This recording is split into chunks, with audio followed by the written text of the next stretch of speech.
your host, Andrew Ingram, and every week on the show, I talk with a different artist about the things they make and why they make them. This week on the show, I've got Chris Wellman. He's a fantastic comedian up in Denver, a good buddy of mine. Haven't seen him in a while, obviously. And we talk all things comedy. We talk kink in the BDSM community. He runs a couple of just balls to the wall, bug nut crazy shows up in Denver that mix BDSM and comedy. And boy, as a vanilla guy, I am terrified to do his shows, but God, I want to do them so bad.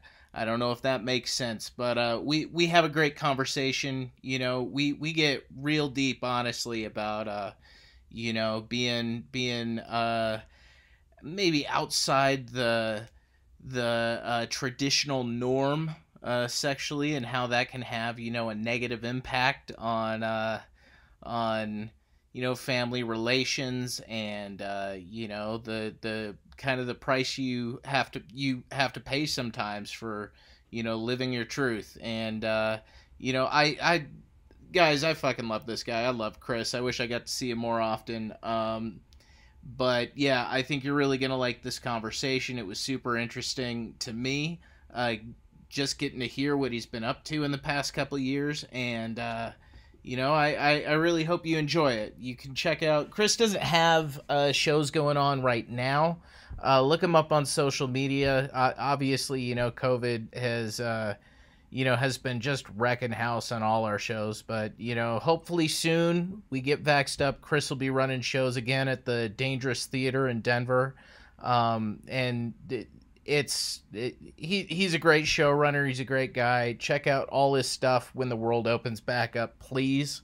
As for my stuff, as always, check out the writing at mindfulofmadness.com. Check out my album, This Was a Bad Idea, on Spotify, iTunes, or wherever you listen to shit. And please, please, please rate, review, and subscribe to the podcast. If you're listening, I don't give a shit if you listen to this episode because you like Chris and you never want to listen to another one. Rate, review, and subscribe anyway. Do me a solid, guys. I'm just saying. Help a brother out. All right. That was pathetic. Fuck it. We're leaving it in. I don't care. All right. That's enough of me. Let's get into this episode with Chris Wellman.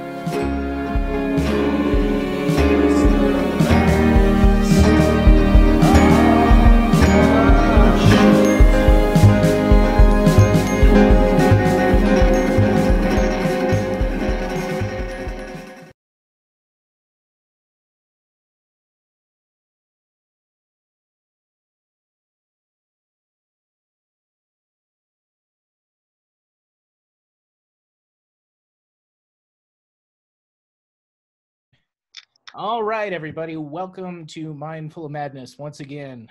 This week on the show, I have a great comedian, a good friend of mine who I hadn't seen for a while, even before the weird times, because he moved on to bigger and better things in Denver, and I'm just really excited to get to sit down and talk with him, just as a friend, and I think he'll also be very funny and insightful. So.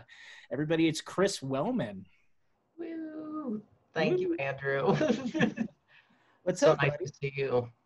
It's good to see you too, man. We've been obviously talking for a little bit before we're recording, but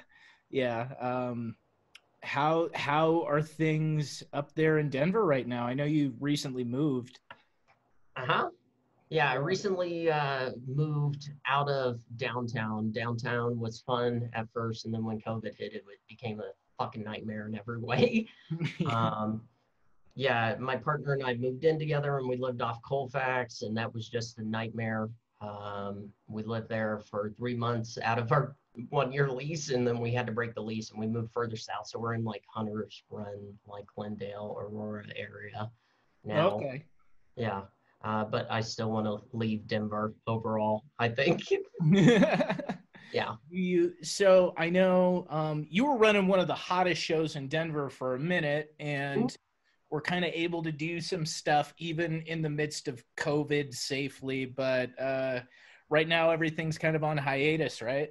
Yeah, like I was one of the few people running a show post-COVID. I worked with Denver's Dangerous Theater, and I ran a show for a couple years out of there called Comedy and Kink, which was what I became known for, just doing this weird kinky BDSM focused show where I'd bring comics on to do their sets, and either something's happening right behind them, like someone's getting tied up and suspended, or like we get together at the end and we all do a BDSM demo where I'm usually the bottom. So people are getting to like hit or electrocute me and throw candle wax on me and shit like that. But with COVID, we decided to shift to a small audience show. So we sold table seats and everything was spaced out in distance. And we had all the UV lights and certain doors open to create airflow and shit like that. From there, we moved to a virtual show where we were just live streaming it over Zoom, but we would still have the comedians come in and perform on stage. And so it felt like much more comfortable, you know, an open mic kind of vibe where you're just hanging out with your friends, telling jokes. Yeah. So it did evolve with COVID. Unfortunately, that was the last endeavor was our least successful endeavor. We'd have like, I don't know, 10, 15, 20 people buying tickets and only 5 people tuning in online. So it was like, why are we doing this at the end of the day? Even though we were still making money, it was just, you want an audience. You want to perform for a reason. Even if you can't see that audience, feel their laughter bouncing back off you. Even if it's just your friends laughing at the same jokes like that they've heard you tell for a while and work on since they were baby jokes. It still felt good to perform in front of an audience. And so as the audience started to dwindle, we cut that off. But I'm still going back there once everything's safe again. Right. Comedy and Kink's coming back in force. We'll definitely be doing more shows, more BDSM demos. I'll end up hurt somehow at the end of the day and still find a way to giggle about it. Yeah, I mean, I'm like probably shocking no one. I'm a pretty vanilla guy, and I have wanted to do that show and had so much fear about, like performing naked just isn't something I'm ever gonna be comfortable doing, right? Sure. Like, which isn't like there's no judgment on my end. It is purely my own self-hatred and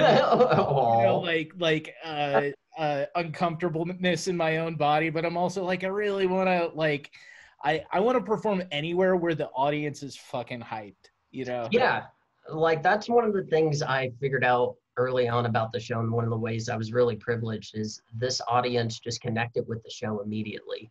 Because this show, the Denver Dangerous Theater, also operates or operated as a BDSM dungeon pre-COVID times.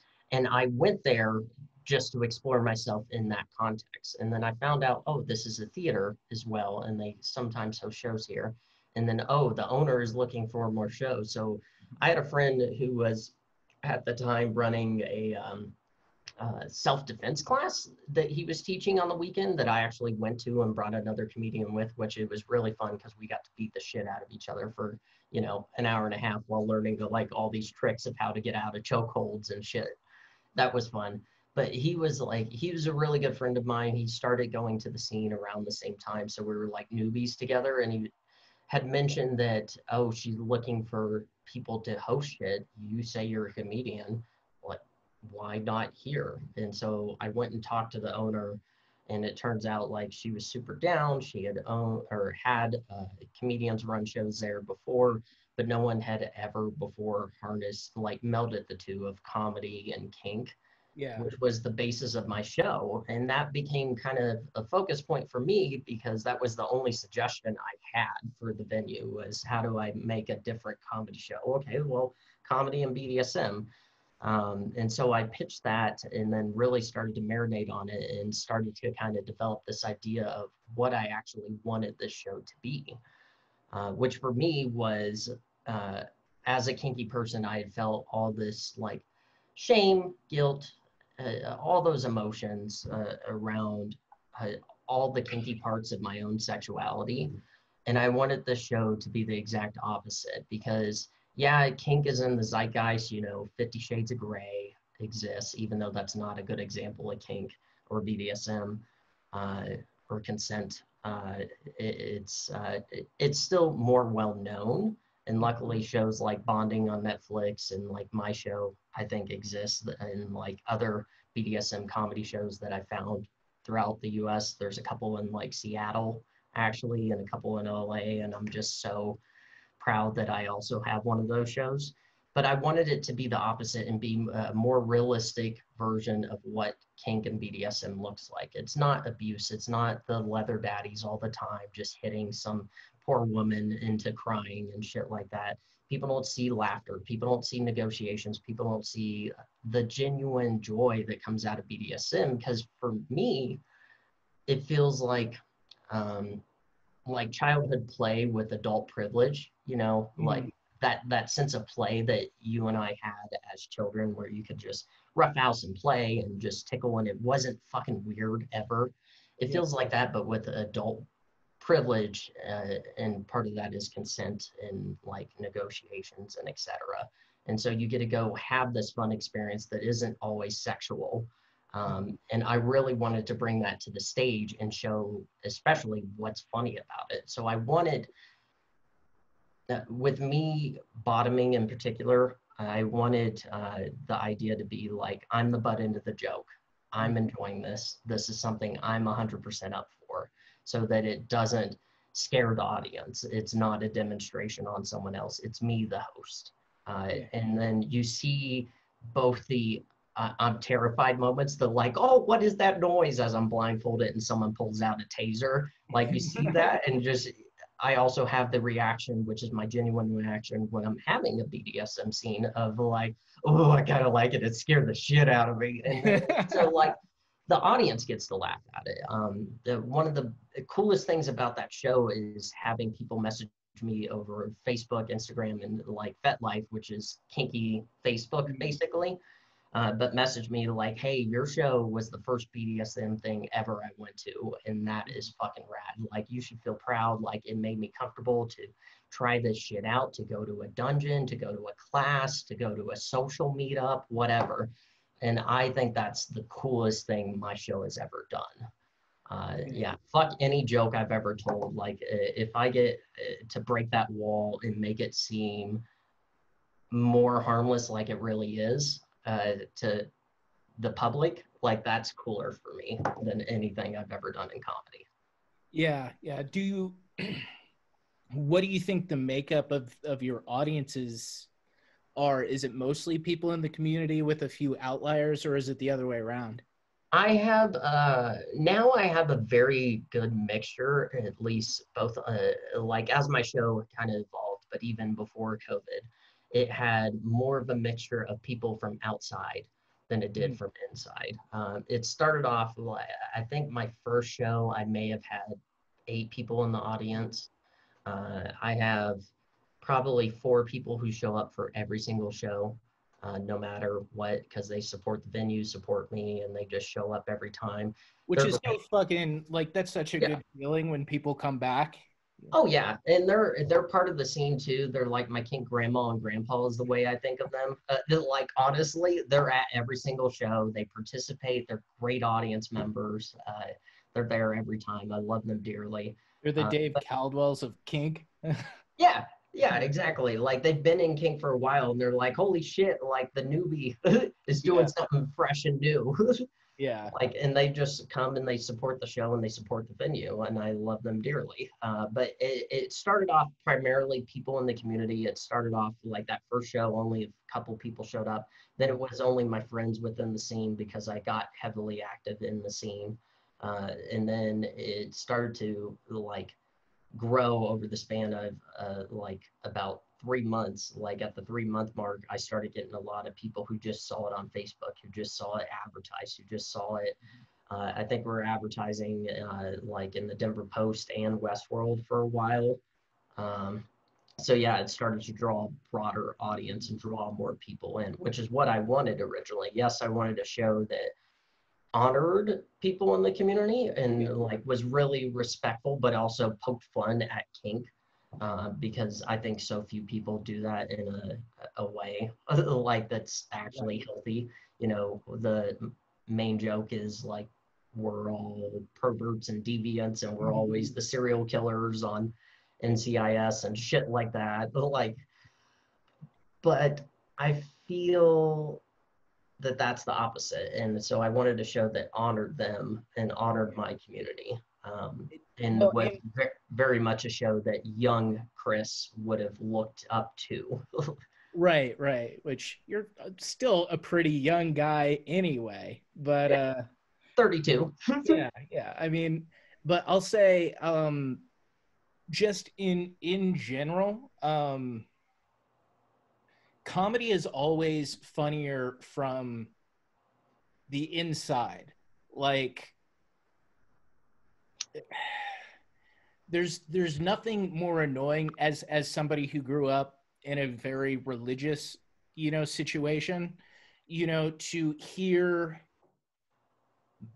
bad or inaccurate jokes about religion or the religious community, because you're making, like, atheists make so many terrible church jokes. And like, I know you're an atheist who grew up in the church. But so like you have like an insider's perspective, and you don't have like a ton of church jokes or anything, or I mean, I haven't seen you perform in a long time, but Hardly at all.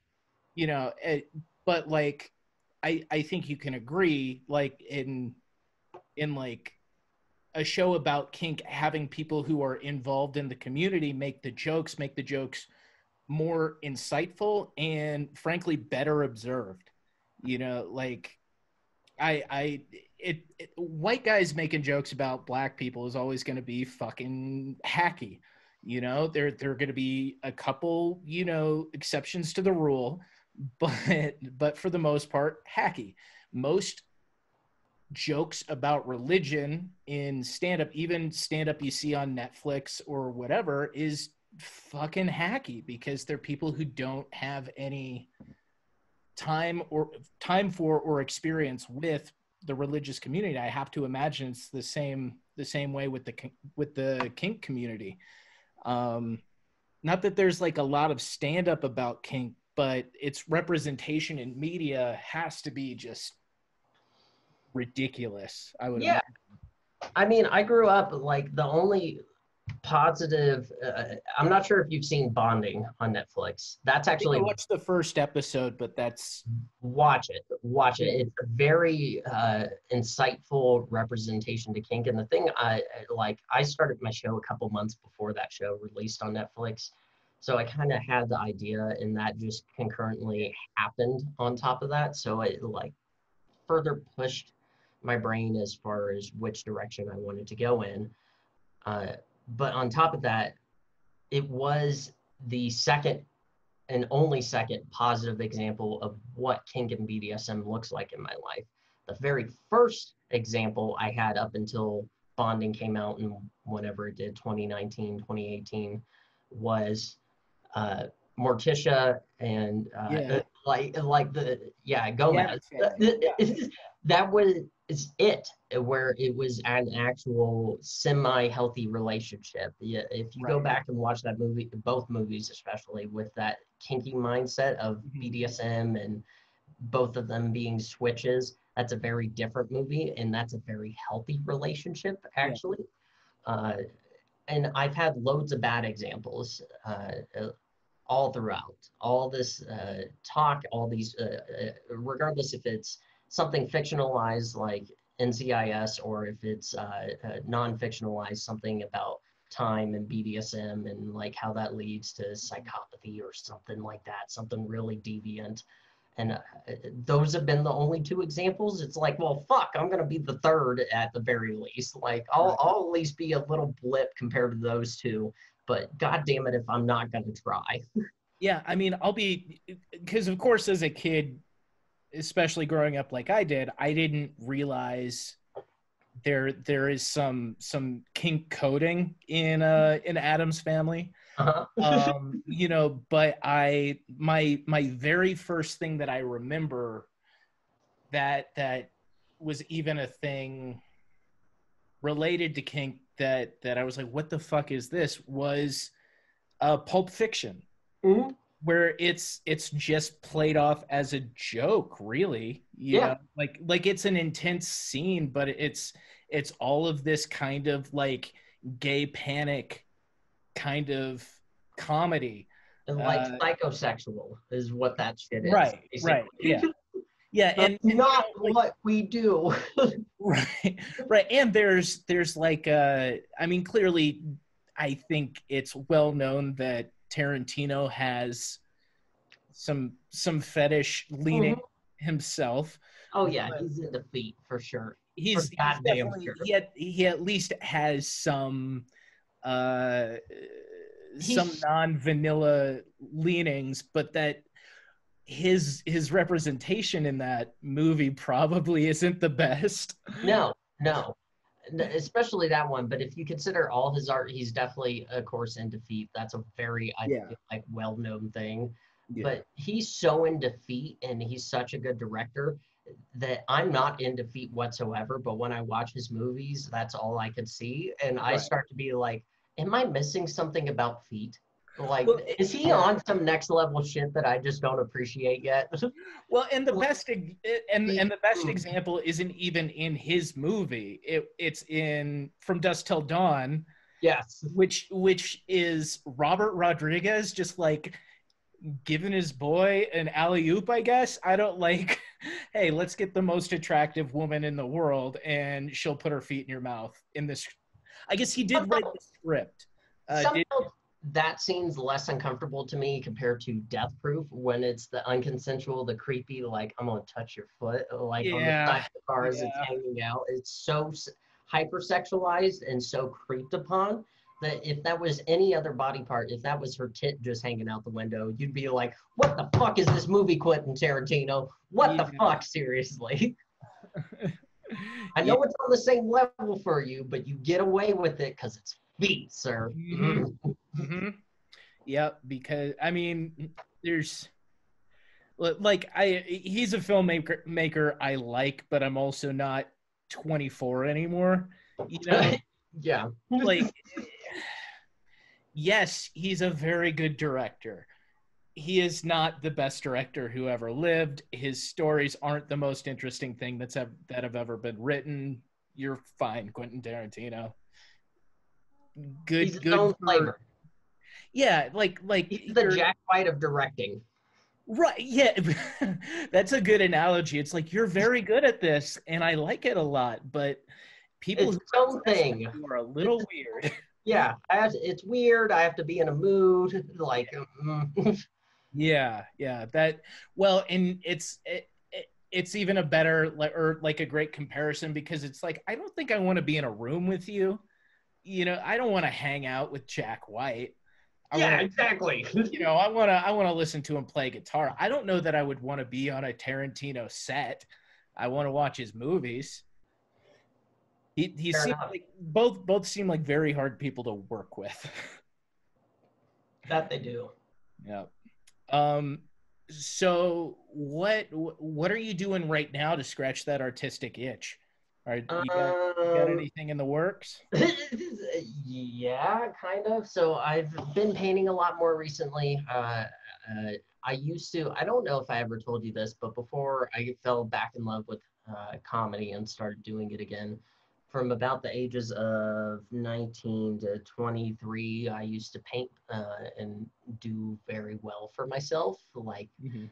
pull in a grand, 2 grand a month off of Yeah. selling my art. I used to do a lot of large bullshit art and started making my art to tailor to what sells. And so I've recently, over COVID, fallen back in love with painting because I had a mental breakdown basically where I'm like, Mhm. fuck the art world. Everyone who buys art is such a bullshit person. They just want to flex on the price tag. And the Yeah. fact that I made it big and it looks all dramatic and I edited a video so you could watch it. Um, like gives you a further douchebaggy explanation to explain this as it's hanging up in your office that you own, which is why you bought it for 3 or 4 grand. And started doing much more intricate psychedelic base painting that I love. So I'm scratching myself that way because falling back in love with painting has been an absolute joy that I'm now not doing it commercially and trying to sell it. Which was luckily for me with in terms of stand-up, one of the hard lessons I learned early on with artistic pursuits is like you have to do this for you and what feels right for you, because as soon as you start purposely trying to make a profit by doing what sells versus what's authentic, you lose yourself and you'll lose 100% of your passion, your drive. I didn't paint like I'd never picked up the paintbrush for 8 years. Wow. I just took that entire time off. So I've fallen back in love with that. So that's kind of scratching the itch. I've gotten into more fiction writing. I'm trying short stories, more psychedelic fiction. I'm really inspired by psychedelics, clearly, and trying to branch out from sex and BDSM and talking about my dick. So I've been trying that. I've also gotten into video editing again, which is another pursuit of mine. I had to learn that lesson, like shoot the things you want, edit the things you want. Don't produce things for other people. Yes, you can make a quick buck editing someone's wedding or home videos or whatever the fuck. But I've started with the organization I work for. We did a BDSM demonstration that was for an online kink conference. And so I went and shot a BDSM kind of impact play demo with like a cross and stocks and yeah, all this shit. And it ended up being a 9-minute full video project, but I was super proud of it because I hadn't edited anything in at least 5-6 years. Yeah. I think.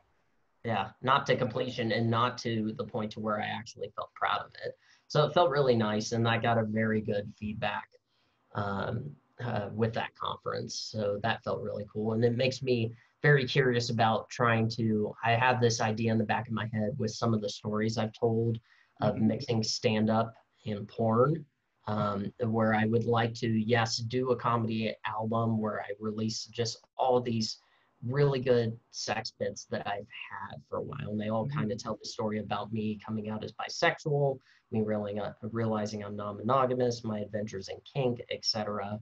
But one of the adventures in kink, in particular, this about 8 to 10 minute bit, I would really love to do like whittle it down really, really hard, both stand-up wise and editing wise, but submit it to like Hump Film Festival or something like that, which is a user submitted porn. Yeah, like Dan Savage runs that. But something like that inspired me years ago, where I'd like to mix the two of like stand-up and porn and actually have it cut from me on stage telling this to an audience, to me like in porn acting out what I'm talking about on stage. Yeah, yeah. A Pornhub exclusive comedy special. Yeah. And that's the promo for the album, basically. But I'm really inspired by that because I haven't seen anyone try to tackle the two, much less try. I've never seen anything where comedians have melded a stand-up set with actual pornography of them having sex. And why the fuck not try it at this point? Yeah. I already don't have a relationship with my parents anymore. They found out about the BDSM show. I got an article right up in Westworld, and they kept asking me to see it, so I sent it to them, and then we had one conversation and never talked again. And that was 2 years ago. So I already don't have a lot of my family, and I felt the fallout of being this open, kinky person that I needed as a little kid. I felt the effects of being that now. And so at this point, I'm like, what the fuck else? Like, if anyone could do this, I could do this. I have all the skill, the know-how. I watch enough porn. I know of my way around a camera and how to edit. Yeah. Like, why the fuck couldn't I do this? And so I'm really inspired by that right now. That's a crazy idea that like, and you could shoot it all at the theater. You know, you could. Or I don't know. I mean, I don't know what kind of licensing stuff you would have to do for the porn aspect of it, but you know, you have Just release that part on yeah, Pornhub. You submitted, like that's all it is, and that's the yeah. promo. Like, I hey, mean, you want that's to do stand up? Go to Pornhub.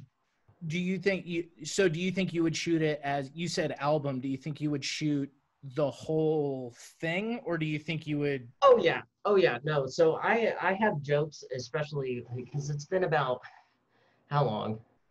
2.5, almost 3 years that I've been running this show. Yeah, Because I started in 2018. Um, but with that, I've really super honed my bits as far as what worked for my audience.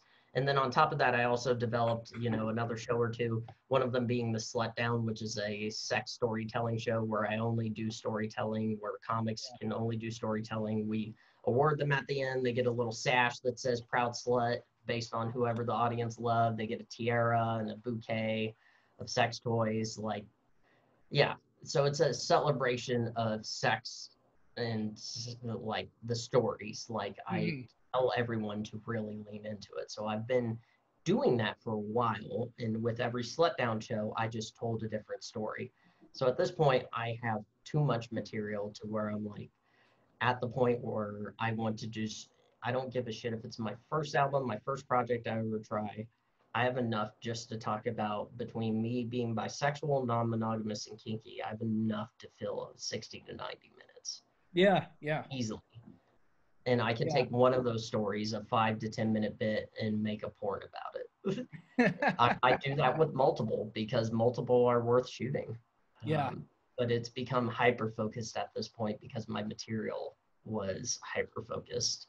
yeah. Um, Do and you think that's something you would need to do to help you kind of move on into the next phase? Like, yeah, yeah, because what I've been talking about most recently on stage is childhood more yeah, than anything. I've gone from being a absolute pervert talking about the difference between it started off with me being bisexual, which is really pansexual. So I don't care what a person's genitals look like, but sleeping with men, women, trans people, etc., what the differences are, etc., going into BDSM and negotiations and how I love dungeon monitors. And here are some examples of what kink looks like. Here's how kink goes wrong, which is what the actual one I want to do for the porn. I got kicked out of a shower, basically, and fell and hit my head on the concrete, which is what I want to do as a porn. um, yeah. uh, but It's frustrating all because these, you still have a boner. It's like I need to go to the hospital, but yeah, exactly. You're cold, you're outside the warm shower water yeah, now, you're slightly concussed and crying how you and want to still go back to horny. the dungeon. Yeah, because you felt safe there. Um, yeah, so I have all these weird bits about me just that really talk about sexuality, I think, from my perspective in a very unique way. And I'd like to share that as a whole piece.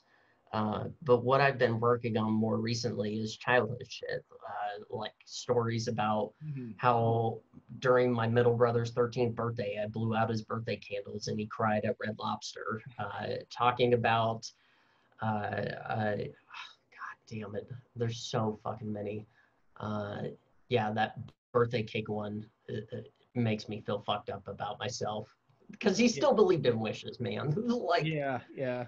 Do you still talk to like your siblings? I talked to one of my siblings, which is the one I actually blew the birthday Yeah, candle out for. The youngest sibling I don't talk to. He, I think, just I don't know, doesn't like me. Whatever. yeah, Yeah. yeah. That's I mean that's tough, man. Do you think that's something? I do you think that given enough time, your family will come around? I don't know. I'm open to that door with my brother, the youngest one who doesn't talk with me. But I'm not open to that with my parents. I guess the hardest part of me going no contact with my parents is I really struggle with it and still struggle to this day with the guilt of like, what if they do change? What if Mhm. they come around or they have already come around, etc. Um, but when I made this decision back in 2018 to block them on everything, never talk to them again, and write this letter where I talked about my need to separate, was based out of the fact of um, I'm still healing a lot from the abuse that happened as a child. Hmm. Uh, happened as a teen, happened as a young adult. I got into my marriage for very toxic reasons, which you encouraged, etc. All this hurt, and I can't actively heal from that trauma if you're causing new trauma on top of Right. that. My parents weren't okay. The same year of my divorce, so 2018, after the divorce, I finally came out to them. And the relationship, it was really where between the time of divorce and coming out, we had this very healthy relationship where for the first time, my parents were very receptive, um, emotionally responsive, not obsessed with giving advice and all these Hmm. platitudes, etc. Were just really responsive to me as an individual. But once I came out to them about 6 to 8 weeks later, uh, that went away and it never came back. So for a year and a half, 2 years, I still kept trying to keep the relationship going, had multiple conversations about boundaries, etc. Uh, but at the end of the day, I was just my family structure is I was a queer kid whose parents were cool with it. Yeah. Uh, Yeah. yeah. And Which, so for that, I don't talk to them. yeah, I mean, it's one of those things. As I get older, my parents get more accepting. Mm-hmm. I have no idea. I don't. I I was terrified to tell them I was moving in with Brittany when we were engaged. You know. Oh, really? Yeah, I was, and they were. We're married yet. Yeah, we weren't married. I mean, I think they knew we were having sex. They're not my parents aren't stupid people, but it came down to the fact that, hey, I have to move out of where I'm living. I make no money. She's living with her parents. She makes very little money. The only way I could either move in with my parents or we could move in together. Or I mean, I could have found roommates, but like, I've had, you've had comic roommates. I've had, it's Mm-hmm. a, we're not the most reliable people. The rent may not get paid, and so it just came down to, hey, Brittany and I are moving in together, and they were cool with it. But I can't imagine, and this isn't, I'm straight. It's not something I've ever had to worry about myself. But my parents are religious people. They're missionaries, and I don't know what their response would have been if I had come out as gay or bisexual or anything else, what that response would have been. And I'm never going to have to find out. But Yeah, I like to think they would have still wanted me in their life. for sure. But I think that's about as far as that would go. I don't think they would be very receptive to it. Yeah, like that's really good. Like that's an actual like healthy relationship, and I'm glad. I'm so grateful for the spectrum of responses. Mhm. It sucks to be on the shitty end of that spectrum personally, but even my partner, who I've been with for going on 3 years now, um, her parents weren't super receptive at first, became receptive later on, especially within this last year, and actually called and like had this conversation with her about her and her sexuality and all this other stuff. And I was just on the sidelines feeling both remorse, like, and regret the fact that I don't get to experience that. But I was just like, oh my God, I'm so happy for you. Yeah. Like, I'm so happy that people like your parents exist where you do feel comfortable with that. For me, it was always a doubt in the back of my mind because I had one of those dads who, equated homosexual marriage to like, what are we going to let pedophiles marry children next, or like let people marry goats next? And I'm like, oh, that's what dad thinks about me in the back of my mind, even though I had too many defense techniques to really let that thought formulate. That was the backwards thought that was always back there haunting me. And then to find out, and then to still keep giving them chance after chance after chance, and especially with establishing boundaries, like I set up so many boundaries in regards to, I don't want to hear what your religious views are. I don't want to hear what your thoughts are on me and my sexuality. I just want to come to you as a kid and be like, hey, I'm heartbroken right now. Like, can I sympathize with, or like, can I get a little bit of sympathy and virtual hugs since you're all the way over there and I'm all the way over here? Yeah. Uh, but it never became that, even with me setting firm boundaries. And so I had to make the hard choice, especially with how painful the last conversation it was. Is just like, this is enough. Like, I can't keep letting people be toxic and harm me, you know. And that was one of the hardest decisions of my life, was just to figure out when it's to call it quits, to cut your safety net out, to cut your, just if you think about the emotional impact parents have, just your ability to call up a good dad and just be like, hey, I'm having a bad day. And he's like, I'm sorry, buddy. Like, I cut that out. I cut my financial fallback. I don't have parents to move in with anymore. I cut all that off because the hurt and constant toxicity. By the way, for any like listener who isn't an artist of any kind, like, that's scary. It's scary because we're taking risks every day with our finances. Every fucking day. Yeah. That's a scary thing, is to not have that safety net there. Like, even if your parents aren't rich, they can get you a meal on Sunday or whatever, you know? Yeah. But it's been one of the, I guess, as hard as that sounds, it's been one of the most beautiful experiences of my life, in the sense that it's taught me a self-reliance in a way that I never had before. It's also taught me a community reliance in a way I definitely never had before. My partner would stick her neck out and go completely bankrupt for me. And we lived together. She absolutely loves me. That's great if you have that in your life. Not everyone has that. But what I do definitely have is a community. Even before I got into kink and BDSM and working for this nonprofit that I do, my community was comedy. It was you.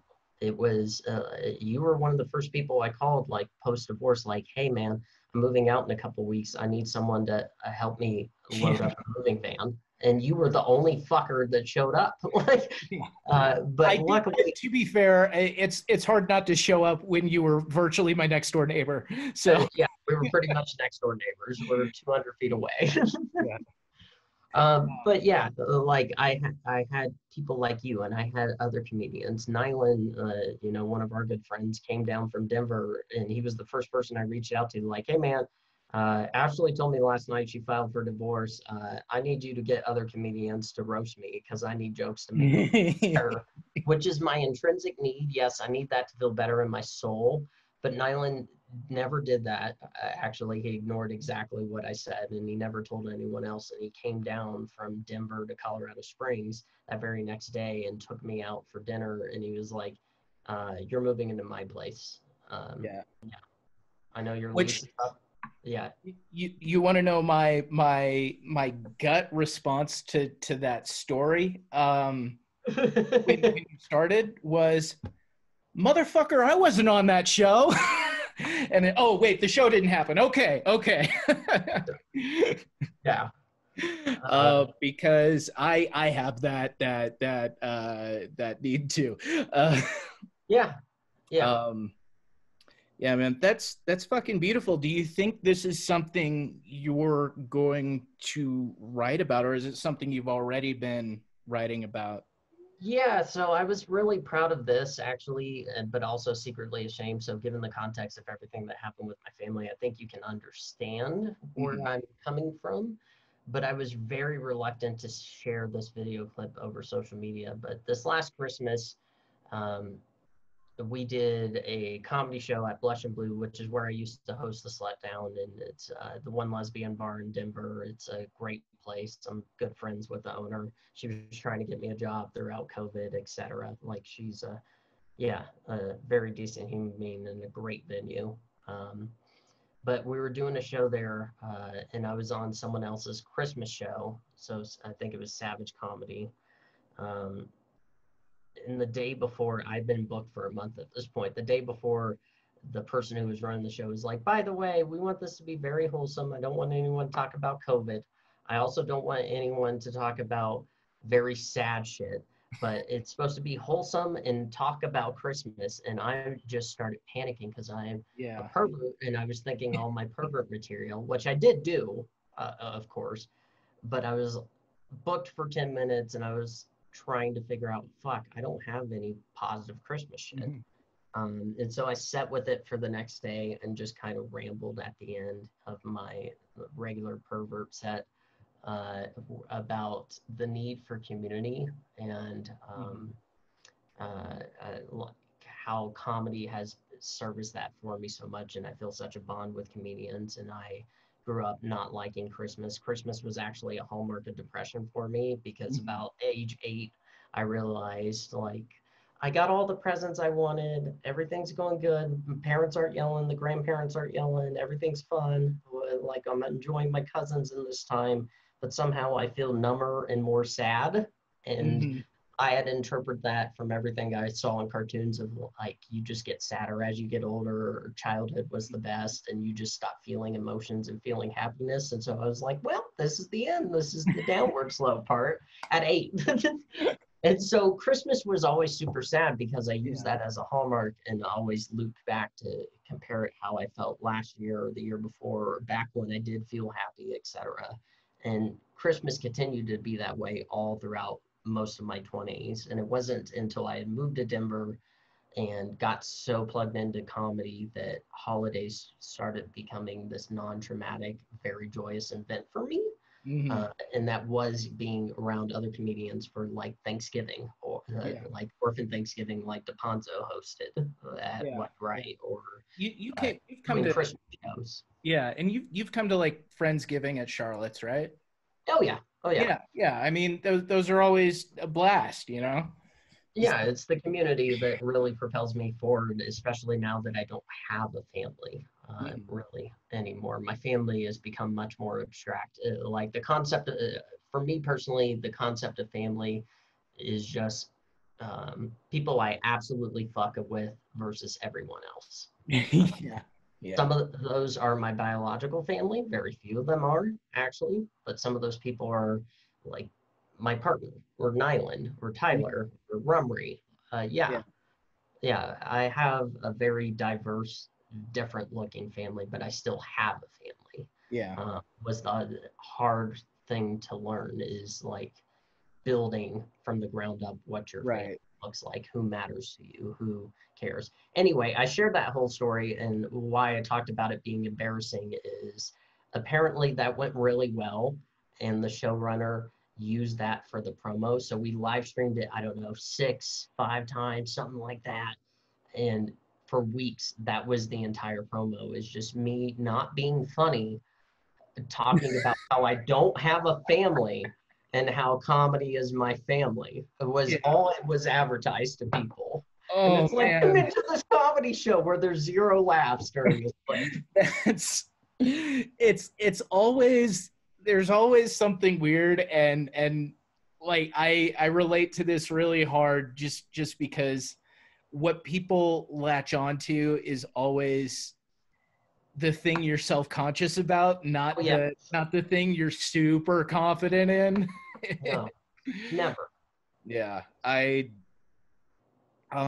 like on my album, the track that does the best, the one that has the most likes, that has the most listens, that people I can from the metrics I can tell people re-listen to the most, is the one, like, and this is so petty compared to what you're talking about, but it's the one where I'm doing a shitty southern accent, like and I'm like, I like this joke. I am not I wish I were a better performer.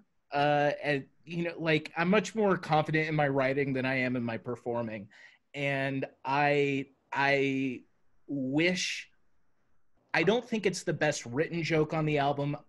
I also don't think it's the best performed joke on the album, but it's the one people in their small, like, it's not like I'm getting millions of views on this shit, but it's the one that has gotten the biggest response, and that's so fucking weird to me. Yeah. And yeah. What do you think that there's like a way to take those sentiments and do something?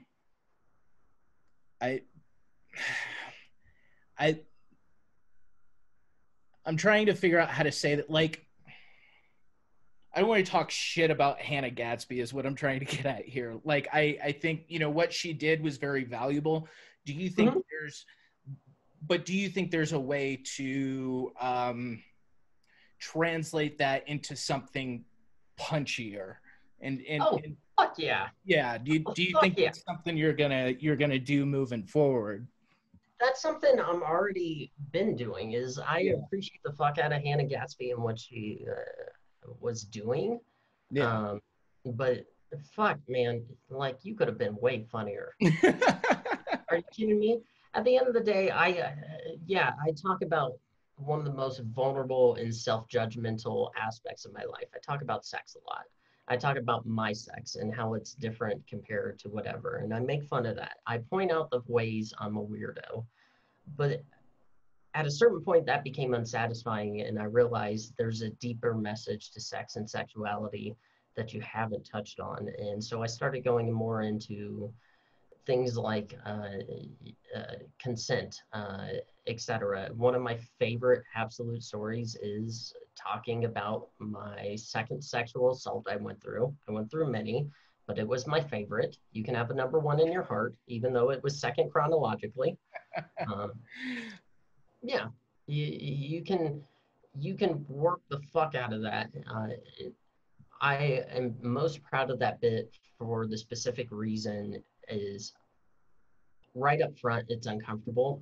And I let you sit in your uncomfortableness for a little bit, because I frame it as I walk out on stage and I talk about, this is the story I ever sold this very sexy body of mine for money sexually. Yeah, all about that dollar. I was 7 at the time. And then it's just, yeah, exactly, a massive groan. And I'm like, guys, I'm just kidding. I'm a comedian and I'm a liar. I was 10, and that gets a laugh. I don't know if it's because it's double digits or you're like, okay, 10, that's not as scary. Like, it's still unconsensual. Yeah, no, it's still not okay. Yeah, it's still not okay. And so there was no easy way to lean into it without making the audience uncomfortable, as you would expect with stories like these. Yeah. Yeah, it's going to make people uncomfortable, even if they haven't experienced that. People who have experienced that, it's going to make them ultra uncomfortable. And it's the finding the shortest way to make that okay. And I did that because I did get paid for this, and I did that monetarily, talking about the money equivalent that I was making.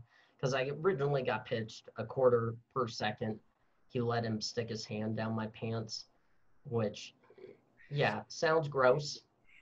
I've heard this story. Like, I'm making faces. I know the story. Like, it still makes me so uncomfortable. Hourly, hundreds of dollars an hour. Yeah. He ended up apologizing, taking his hands out, and then gave me 2 rolls of quarters for equivalent of 7 seconds down my pants. And I did the math for that. Yeah. $12,000 an hour. There's something very funny about the commerce of sex. Like, it's just, I mean, and I don't know if you've listened to my album or not, but one of the first jokes on the album is talking about, I'd suck a dick a month for rent, Oh yeah. and doing the math, like having a dollar amount on what you're willing to, there's something inherently funny about that. Yeah. And so I talk about all in a really raw and vulnerable form that through the vehicle of comedy, talk about one of my sexual assaults. And it works on stage, it responds with people, but I'm very proud about not just going up there and venting. I don't want to do that. I work too hard at being funny to just be completely raw without also being funny. I'll be completely raw. I'll strip myself down, but I gotta make you laugh. Yeah. And I think going back to Hannah Gadsby, I think it's good that what she did exists. I also don't want that to be every single special that talks about something traumatic. Yes. You know,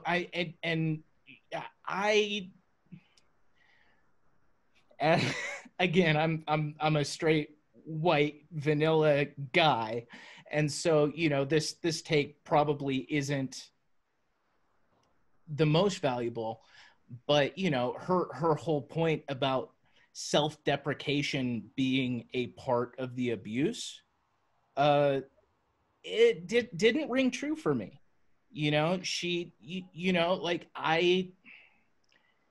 Yes, self-deprecation is a coping mechanism. That doesn't make it bad. And I think having jokes about traumatic things takes their power away for me. And I think for you, as I don't want to speak for you, but from what we've been talking about, for you too.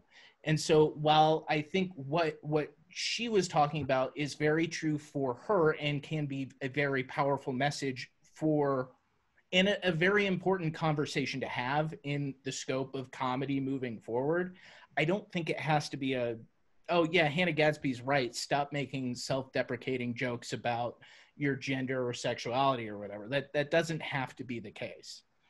No, it absolutely doesn't. Like I don't know. I'll tie it back to kink. That would be a very weird thing, like for people to say, and it's often a very toxic mindset in terms of kink to be like judge someone else's kink, because kink is very healing for individuals. BDSM is, especially for folks who are able to reenact trauma in a certain way, but reframe that trauma. Like that's been a very particular effective method. But one of the things I think is super judgmental is for kink shamers to just shame like, oh, this is a man hitting a woman, therefore it's always bad, and never recognize people as individuals. I think that's every bit as sexist as the complete opposite.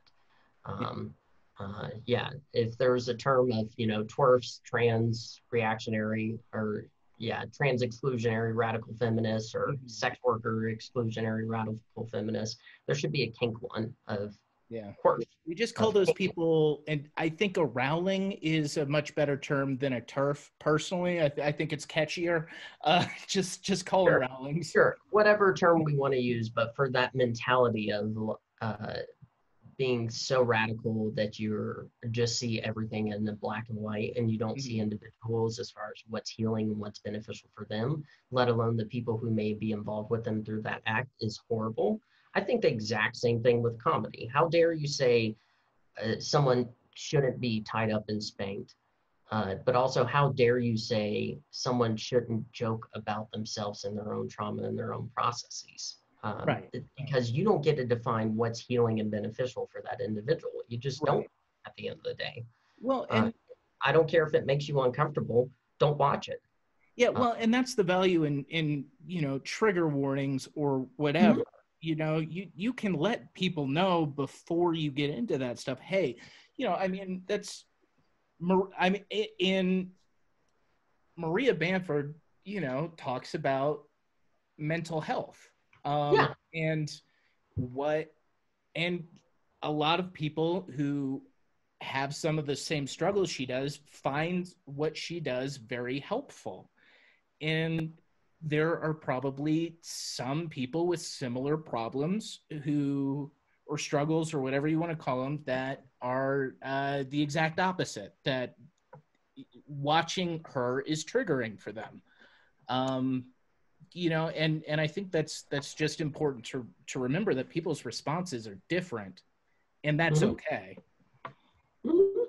Yeah, it's the same comedy or same concept that's in Kink, like I was describing, where if you're in a dungeon, and I've had this experience several times, but you see something that weirds you out. We don't even like the term weirding out. We call it squicking out, which means it just makes me uncomfortable to see happening. Yeah. But it's a recognition of you're not doing anything wrong.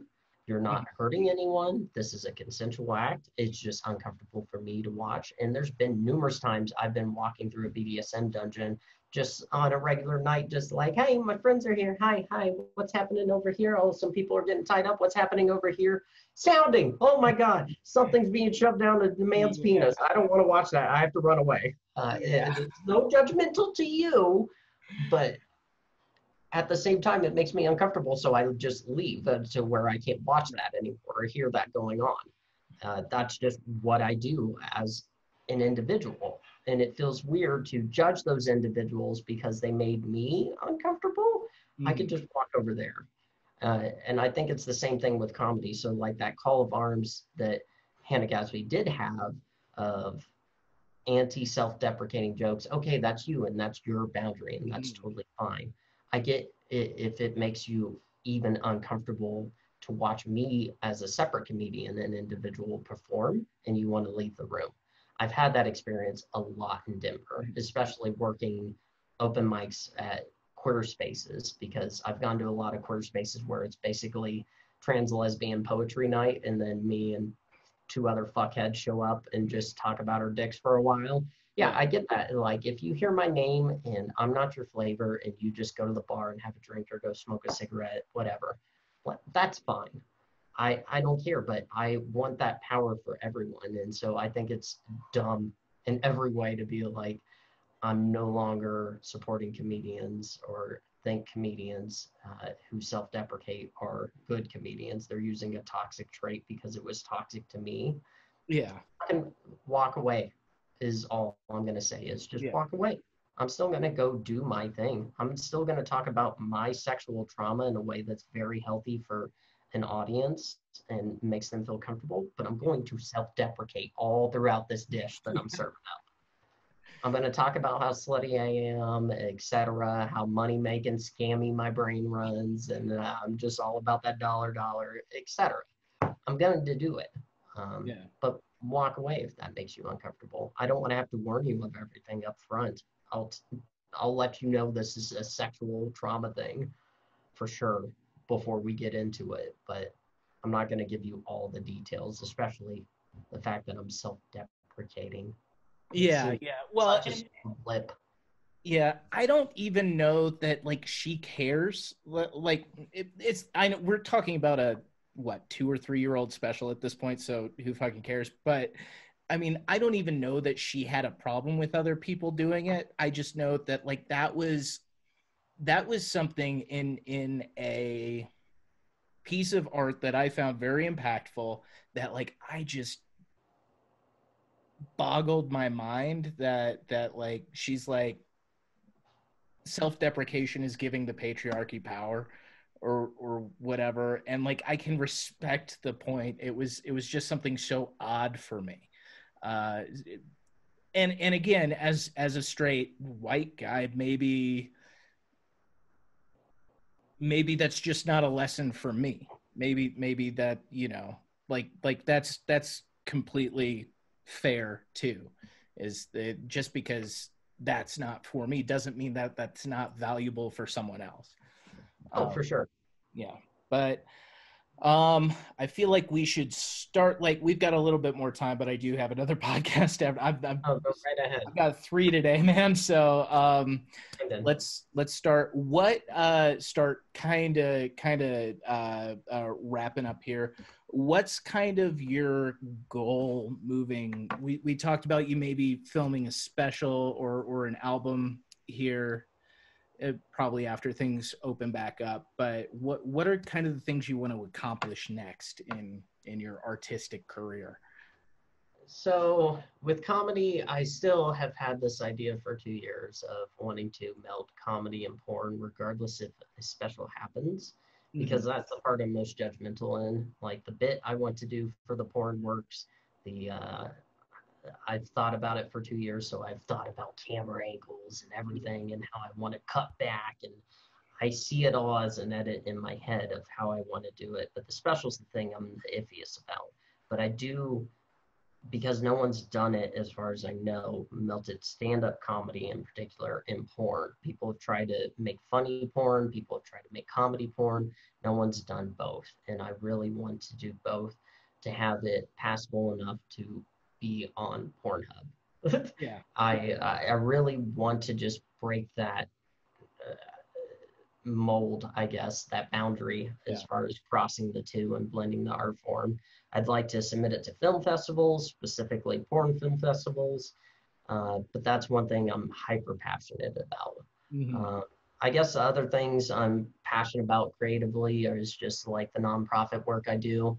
I'm really excited about being the social director for a community of weirdos here in Denver. I'd like to branch out because we're supposed to represent all of Colorado. I'd like to branch outside of Denver. But yeah, I'm super hyper passionate about that and furthering kink and BDSM education and the community, etc. That's awesome, man. Yeah. Yeah. Do you have anything going on right now you want to let people know about? Nothing as of right now, other than if you Kink Ed is a conference, and I worked on a video for that. Kink Ed is going on right now, so for this month you can still subscribe and watch the video as well as like an hour and a half of other videos. But one of the videos that I did. But besides that, now I'm cruising right now. I'm taking some time off for the first time throughout quarantine because I've been busy up until this last month. Always making a show, always doing something. So I'm recharging right now. That's great. That's great. Do you think you're gonna get back to selling art at some point, or do you think that's gonna be for you? Probably never. I paint stuff that I have future intention for, that I want to hang up on a certain wall. One of the plans my partner and I have long term is we'd love to host once psychedelics become more medicinal, we'd like to host a psychedelic retreat center where we do 2-on-1 counseling, her and I, with you throughout your psychedelic experience, including the days leading up before your trip. And I'm painting paintings for that facility now. Okay. Yeah, I'm painting shit to hang up there. And so I'm super intentional and focused on what kind of my long-term goals are creatively. But yeah, my painting is never going to be commercialized. It's going to be cool shit that hangs up places. Yeah. All right. Well, yeah, let me know when you get that podcast going, if you do soon. Sure. I'll shout it out on the air so people know about it when it's up and running. And yeah, man, it's just good to see you. Likewise, I've missed you, buddy. I hope you're doing well. I've missed you. I am, and I'm glad things are going well for you for the most part. Well, thank you. Yeah. All right. Housekeeping on my end just before we end here. Rate, review, and subscribe to the podcast, because I'm supposed to say that every episode, so you do it. Yeah. Do it. 5 whole stars. Don't you do a half star like a lazy fuck. 5 whole stars. 5 whole stars, because anything else is fucking garbage and doesn't help. Answer on this podcast if you get 4.5 or lower. Yeah. You get buried if you don't get 5 stars. Yeah, follow me on Facebook and Twitter and all that garbage. And yeah, check out the album on This Was a Bad Idea on Spotify and iTunes and blah blah blah blah blah. Also rate that 5 stars and fucking stars. Don't you dare do anything else. I'm gonna break out my daddy leather Dom voice, but don't you dare fucking rate it. 5 fucking stars, you piece of shit. Do Yeah. it now. Chris will stick a riding crop up your ass if you don't. Oh my God, so far. So far, it'll just be a handle poking out, and everyone's like, "Why is this handle on this human?" It's oh, there's a whole riding crop inside. Give it a twirl, you'll spank their insides. Do it now. 5 fucking stars. Yeah. Thanks, because I'm really sick of plugging shit. So I appreciate you adding some color there. I should have worn something leathery. Yeah. Yeah, you're cool I'm with just a gay man with pink hair, pink skin, and a pink shirt on right now. I look so non-leather daddy. All right. Thanks for coming on, man. I appreciate you. Of course. Thank you, All right. Andrew. Thank Loved you, it. man. All right. Thank you. Bye, guys. Go make stuff.